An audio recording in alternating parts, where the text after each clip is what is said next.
भाजपा नेता स्मृति ईरानी ने कहा कि कल इंडी गठबंधन ने जम्मू कश्मीर में भारतीय संविधान का गला घोटने की हिमाकत की।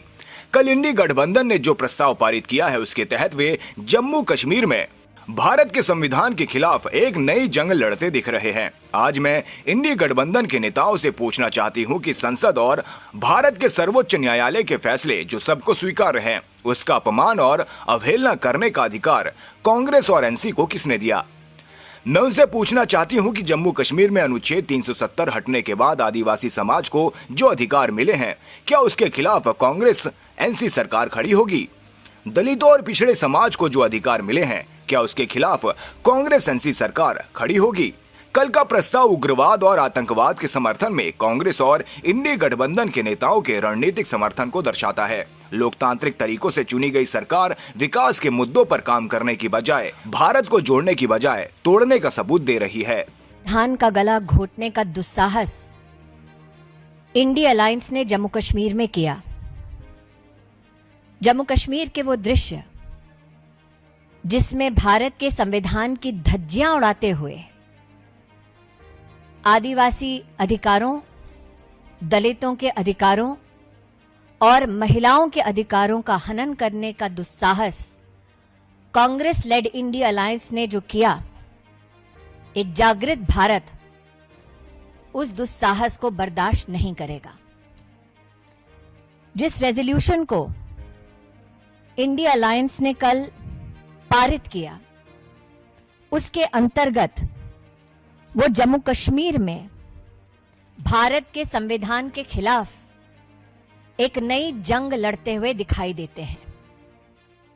आज मैं इंडी अलायंस के नेताओं से पूछना चाहती हूं कि भारत की पार्लियामेंट और सुप्रीम कोर्ट का जो निर्णय सबको मान्य है, उस निर्णय का अपमान, उस निर्णय की अवहेलना करने का अधिकार कांग्रेस को, एनसी को देश में किसने दिया।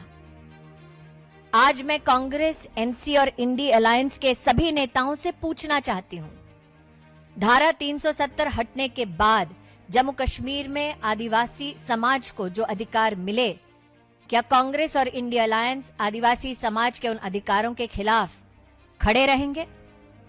जम्मू कश्मीर में धारा 370 हटने के बाद दलित समाज, पिछड़े समाज को जो अधिकार भारत के संविधान के माध्यम से भारत की संसद ने सुपुर्द किए, क्या कांग्रेस नेत इंडी अलायंस उनके खिलाफ खड़े रहेंगे। कल का रेजोल्यूशन कांग्रेस और इंडी अलायंस के नेताओं का टैक्टिकल समर्थन दिखाता है उग्रवाद और आतंकवाद के समर्थन में।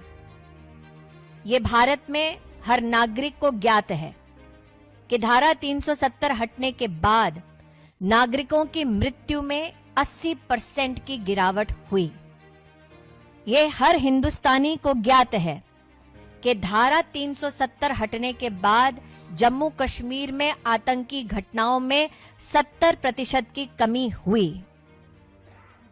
लोकतांत्रिक ढांचे के माध्यम से एक चुनी हुई सरकार विकास के मुद्दों पर काम करने की बजाय, भारत को जोड़ने की बजाय भारत को तोड़ने का प्रमाण दे रही है।